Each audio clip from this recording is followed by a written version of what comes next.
friends, Dave Paulides, Can-Am Missing Project. And yes, that is the executive producer of the show, Huck. She's kind of antsy today because it's 45 degrees out. If you can believe this, I mean, I can't believe it. It's going to be warmer in Montana tonight than it is in Miami tonight.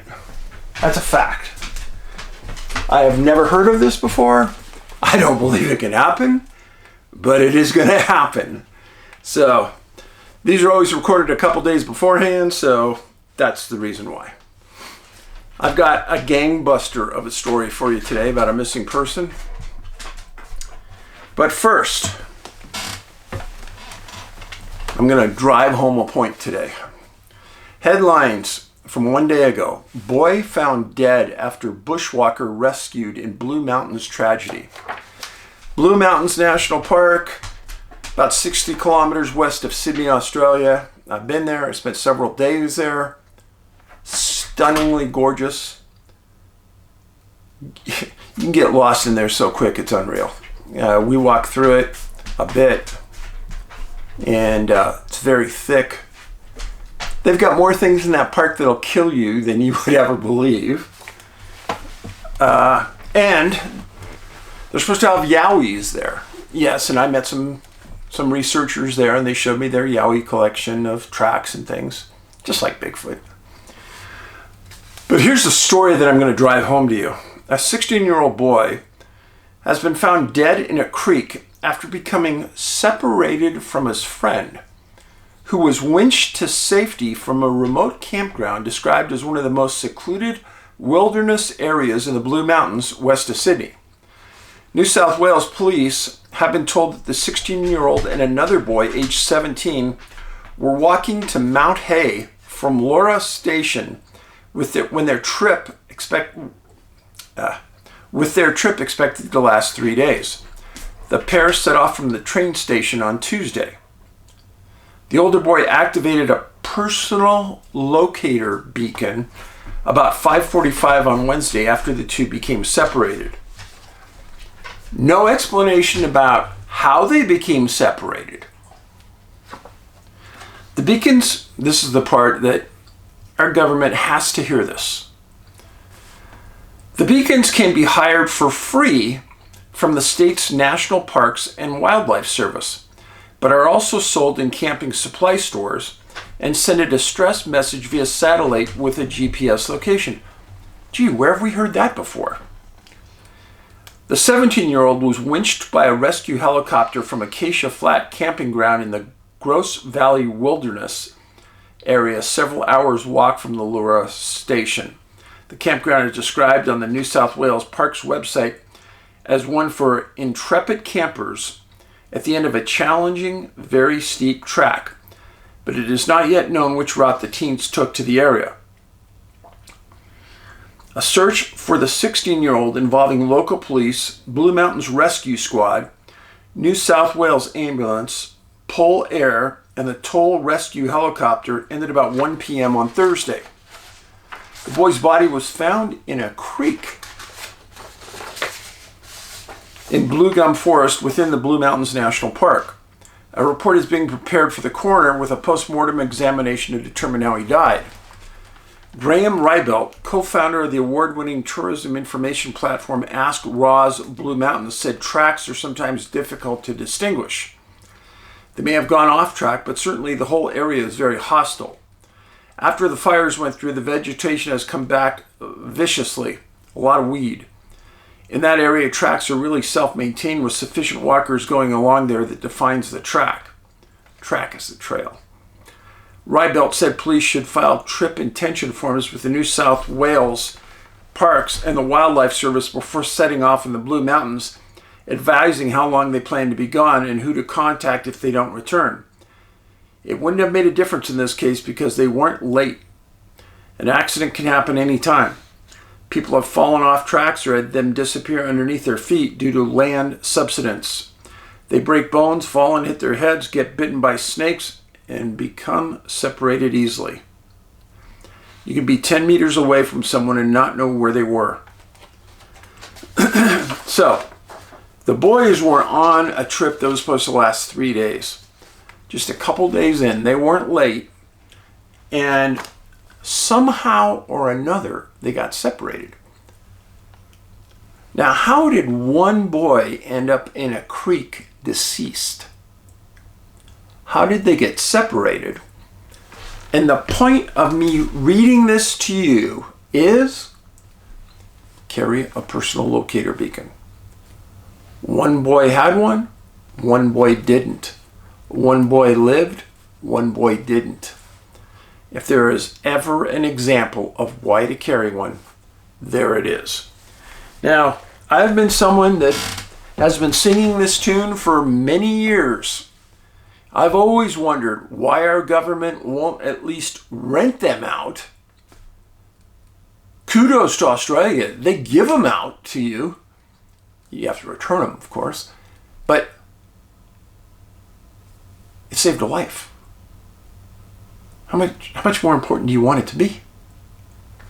How many lives would they save in the United States? Oh, hundreds, if not thousands. Trust me. Well, the case I'm going to talk to you today is one of the most twisty, turny cases I have ever seen. And it took me 3 days of reading it to figure out really what happened here. And I'm still not sure. The incident involves a 24-year-old man named William Eva. That's William. Missing November 20th, 1946. He was last seen at 8:10 a.m. This is in Upper Michigan near Newberry, and there's a massive cluster of missing there. He was a resident of Jackson, Michigan, 24-year-old deer hunter, married and a father of 2. Now pay attention. In the last year, he had a double mastoid operation to improve his hearing. And when this happened, he still wasn't hearing well. Why is that important? You guys know that in a vast majority of these cases, the victims have some underlying disability. It just happens all the time. Well, he went with 2 friends, Dave Fisher and John Kellogg, and they drove 400 miles north to deer hunt. And they were 3 miles outside of Hulbert, Michigan. Where's Hulbert? This is far northern Michigan. Hulbert right here. Newberry right here. Sault Ste. Marie right here. Hiawatha.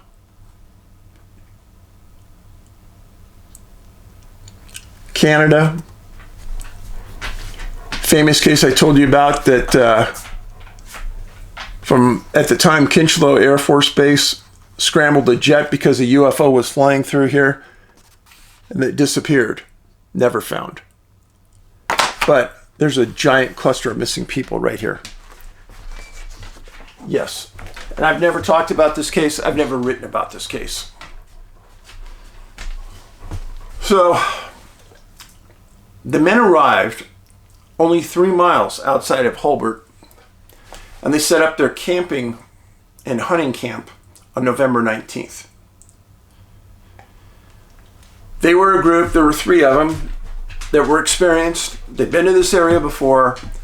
They would get up early, hunt hard, come in, have lunch, go back out again. Well, at 8 a.m., Kellogg accompanied William Eva, to about 500 yards south of camp. Eva sat down on a stump, said, "Hey, I'm gonna hunt right here,"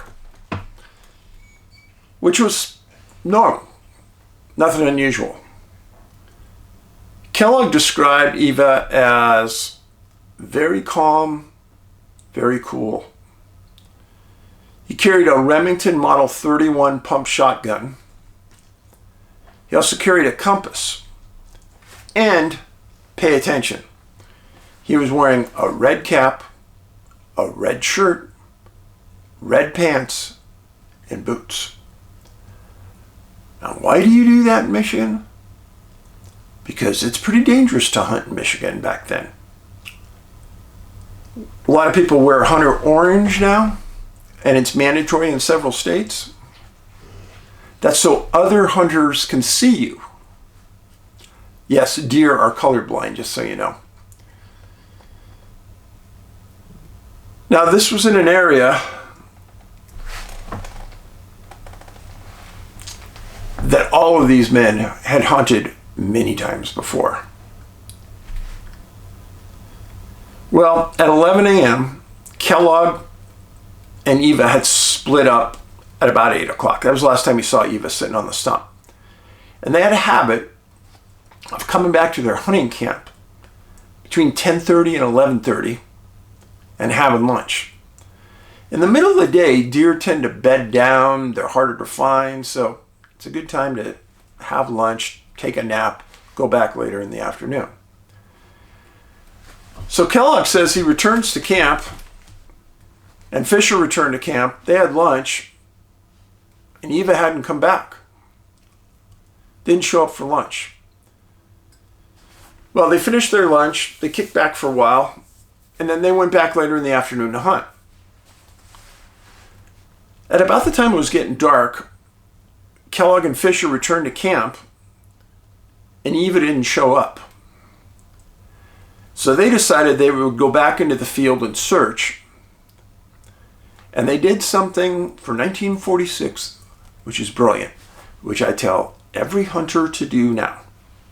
If you have somebody in your party that's missing, you fire off 3 rounds in rapid succession and then wait.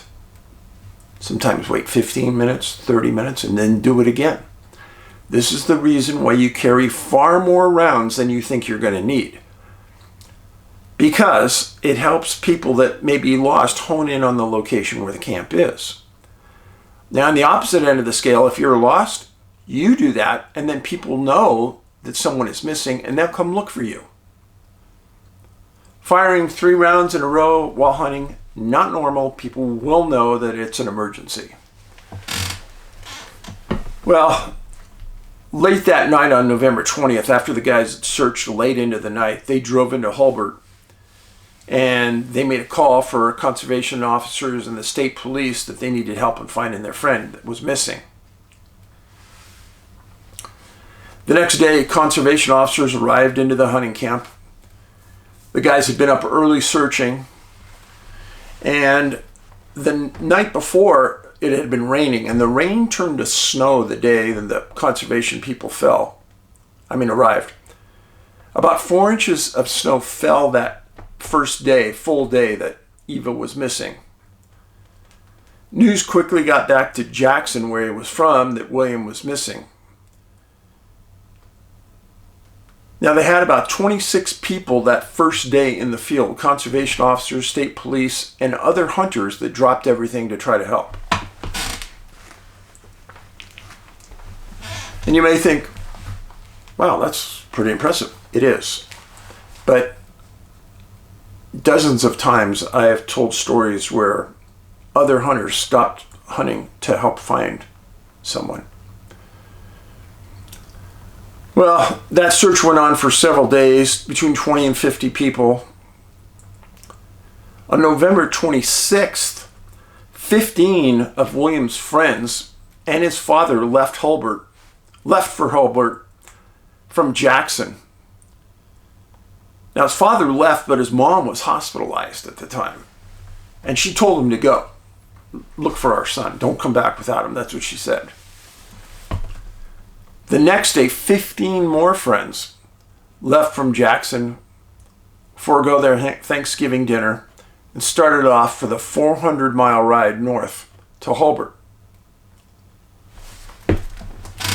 Again, I want people to understand. Now, from northern Michigan mainland, you can take a ferry across right here. And that's the quickest way across. But this is a hard area to get to and not easy.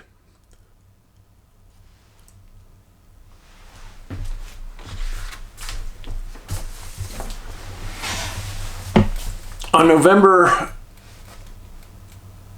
28th, they had as many as 50 people in the field looking for William. Now, Kellogg and Fisher had stayed on site and told people where he was last seen, and they had been soaking that area looking.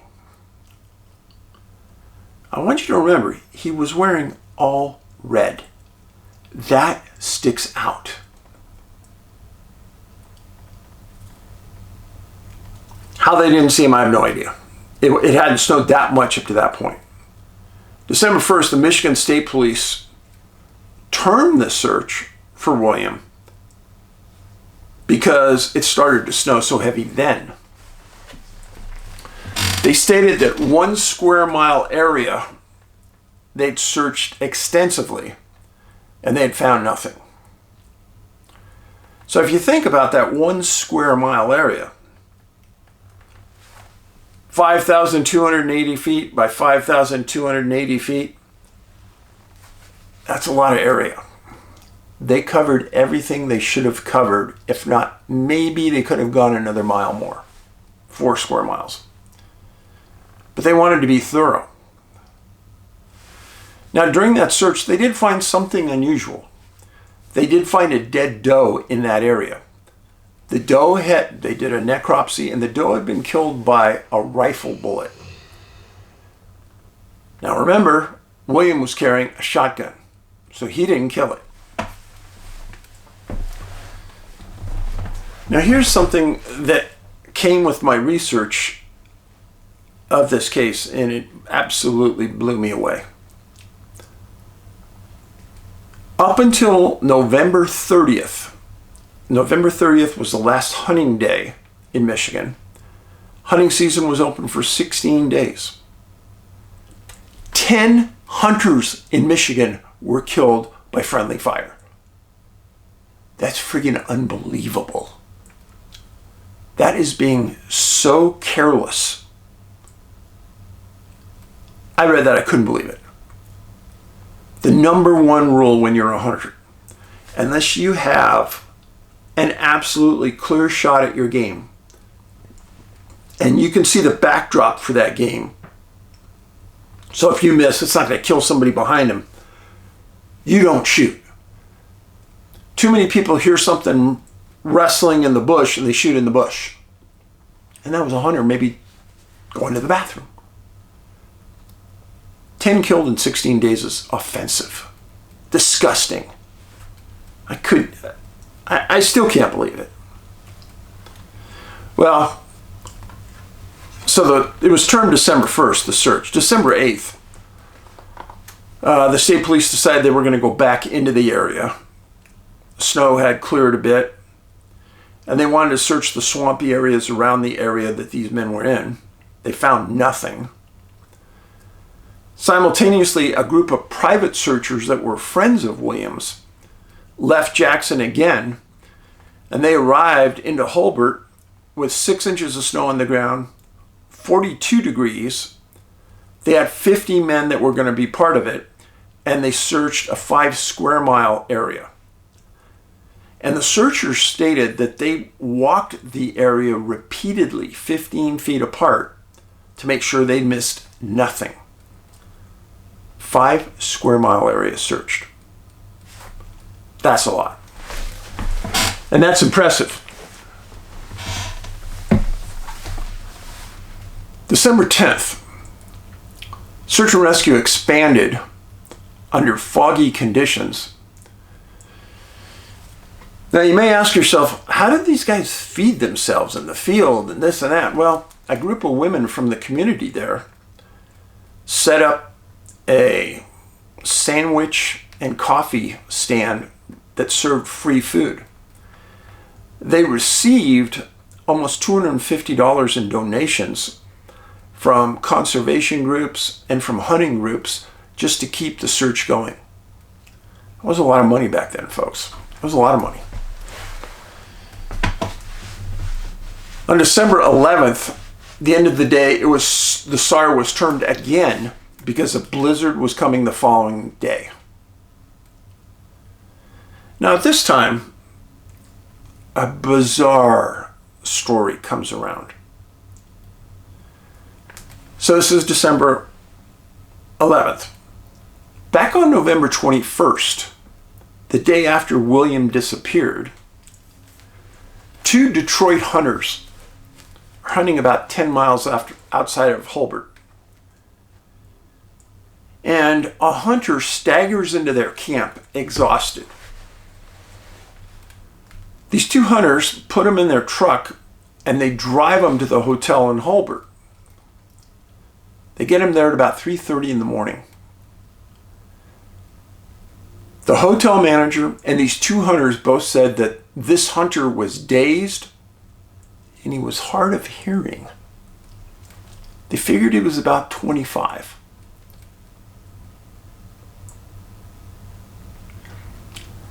The hotel manager allowed the hunter to sleep in a part of the hotel that wasn't a room because he wasn't paying.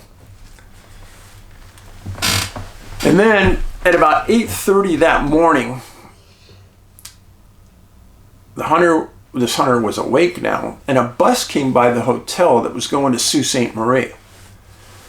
He woke up, he paid the fee, he told people that he was going to go see a friend in Sault Ste. Marie, and he got on the bus and he left. Well, days later, conservation officers are looking for William in this same area. So they get a photo from William's dad, the photo I showed you, and they showed it separately first to the hotel manager. And what they said was, "Do you recognize that man?" The manager said, "Yeah." And he tells him the story about the guy going to Sault Ste. Marie being brought in by 2 Detroit hunters. The conservation officer says, "Do you know those hunters?" And he goes, "Yeah, they're staying blah, blah, blah," and he gives them directions. Conservation officers go back out to the Detroit hunters' site. They say, "Hey, have you seen this man before?" And they said, "Oh yeah, that's the guy that we took to the hotel who was dazed and couldn't hear well." Wow, that came together quick, didn't it? But remember, it's now December 11th. The story kind of gets told about 2-3 weeks later than after it happened. And they've been looking for William all this time, and they got nothing. Well, the newspapers played it up that William must have had some type of amnesia. And he must have walked 7 miles from his campsite to where he was found 10 miles from Hulbert. Well, the Michigan State Police sent a request to Sault Ste. Marie Police if they could find this guy who was on the bus, William. And then the hunters gave him, or that guy gave him the name of somebody he was going to in Sault Ste. Marie, and they asked if they could find them. In the meantime, on December 12th, Native American trackers, conservation officers, etc., who had given up the search for William again, cumulatively said that they didn't believe William was in the area. They said, "We searched it thoroughly, there's nothing there, blah, blah, blah." In the meantime, Sault Ste. Marie is looking for William. And they're looking for the name of the person that he said he was going to go to Sault Ste. Marie to see. They couldn't find anybody. And they looked. Now, 6 months goes by. A decision's made that since Sault Ste. Marie couldn't find the guy, maybe we ought to keep searching. So the Michigan State Police enlist 100 Boy Scouts, And they go back out to the area where William was last seen, and they focus on an area near what's called the Henry Swamp, and 3 square miles of search. Sergeant John Pinali of the Michigan State Police in the Newberry unit headed that search, and they found nothing.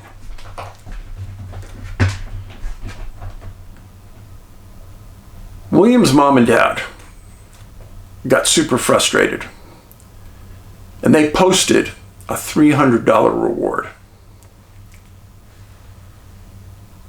They wanted to find their son, and they wanted people to go into the woods and start looking, because they didn't believe it was him that went to Sault Ste. Marie, even though 3 people saw him. Well, fast forward 2 years. December 12th, 1948. A man named Alfred Kobleman is a native of Hulbert, and he was one of the individuals that helped search for William the day he disappeared that week. Well, he was also a hunting guide, and he knew that area super well, so he thought maybe he could help on that original search. Well, he was rabbit hunting, and he found skeletal remains,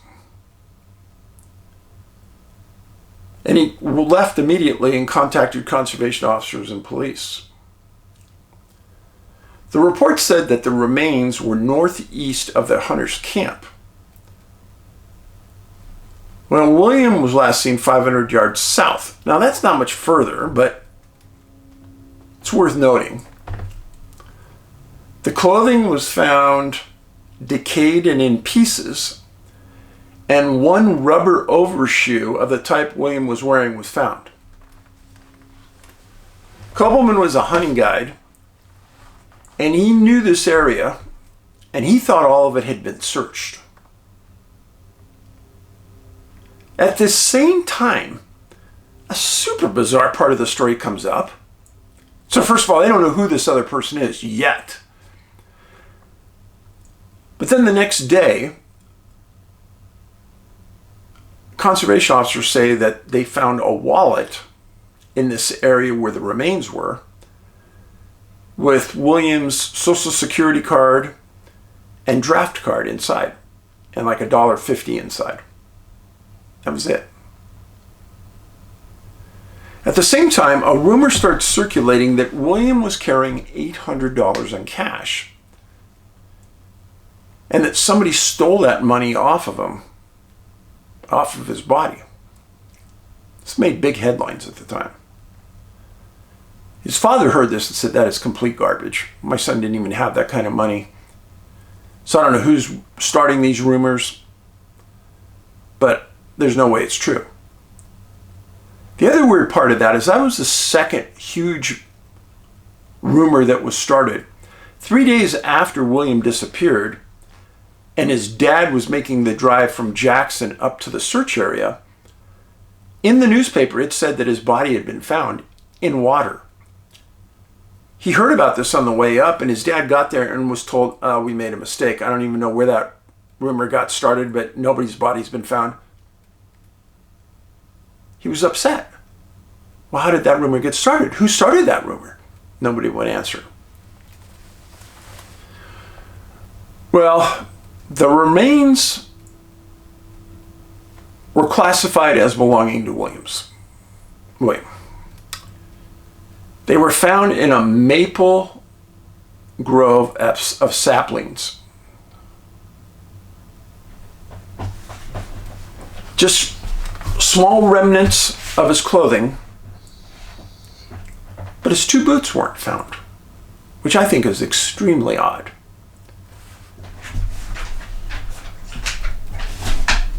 Conservation officers started to search the trees around him and said that there were 2 trees 20 feet away that showed evidence that they'd been hit by gunfire. They theorized that he was shot by friendly fire, but they couldn't prove it. His shotgun was found right near him, extremely rusted, to the point that they couldn't determine if it had been shot or not. Now, why is Dave really leery of this entire story? Number one, they didn't find much remains at all. They didn't find his skull. Hey, you just woke up everybody, Huck. Hey, what are you doing? Wait till I finish. Hold your taters. Hey, hold your taters, dog. I don't bark at you. Don't bark at me. So, there's no way to prove that what they found was William. If they hadn't found the wallet, they could have not even made that judgment. So let's go through the evidence. The location east of Newberry is a cluster of at least 7 missing people that fit the profile that I've written about. He's a hunter, a recognized subgroup of the missing people. Weather. First it started raining, then it snowed, then it stopped, then it got foggy, then it snowed again. To the point that it stopped the search several times. There were swamps throughout this area, so water played a role. And in fact, the first rumor was that his body was found in water, which was not true. Now remember what I told you, the victim had a disability. He was hearing impaired. The theory was he was shot, but they could never confirm the cause of death. Eva was wearing all red, yet he was never seen by searchers. And the state police and the Michigan Conservation Police had put up airplanes during the searches multiple times and never saw him. Important point. He is found by someone other than the primary search team, which is almost always the case, which is weird. Let's go back and remember. 2 hunters from Detroit bring a hunter into the Hulbert Hotel the day after Eva's missing. Think about how odd that is.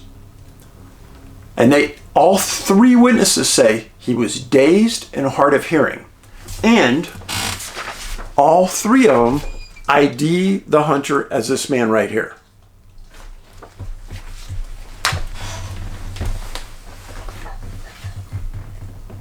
Was that William at the hotel? Was that William who went to Sault Ste. Marie? I tend to discount one eyewitness saying, oh yeah, for sure, that's the guy. I'm sorry. You get 3, and you get them saying that he was hard of hearing at 25 years old. How many people at 25 have a hearing problem? Not many, folks. Out in the middle of nowhere, Michigan. Which is why I tell you this story. I know people are going to say, well, Dave, what do you think happened to him? Well, that's $1 million question. There was no history of William ever being dazed. But a lot of the newspaper clippings said that the police and the conservation people believe he had amnesia. Why would he get amnesia? Never had amnesia before. But we've talked about amnesia. All of his friends said he loved his family, loved his kids immensely. Nobody believed he'd run off. If he did run off, he left his wallet and he left his gun. And hunters love their guns. I really don't know what to think about this story other than there's a lot of heavy questions here. If that happened today, we could prove it through DNA on the bones. Back in 1946, they couldn't. So, I want to thank you for being here. Look at Huck, listen, she laid down next to me. Somebody the other day railed on me and said, what kind of dog owner are you that you don't buy a soft blanket and bed for your dog to lay on? It's bad for their hips. And, what kind of person are you? I said, well, you must be new here, but Huck has been purchased several beds. And I could lay a bed right there next to her. And she will not lay on the bed, but will lay on the wood floor because it's cool. You can't make a dog lay on a bed any period of time at all. She's been given 3 different kinds of beds. She hated them all. She doesn't lay on them. What am I going to do? So that person made strong implications that I was a bad dog owner. Oh, people. Kindness. Be kind. Be polite. Be patient. And you are appreciated. Paulides out.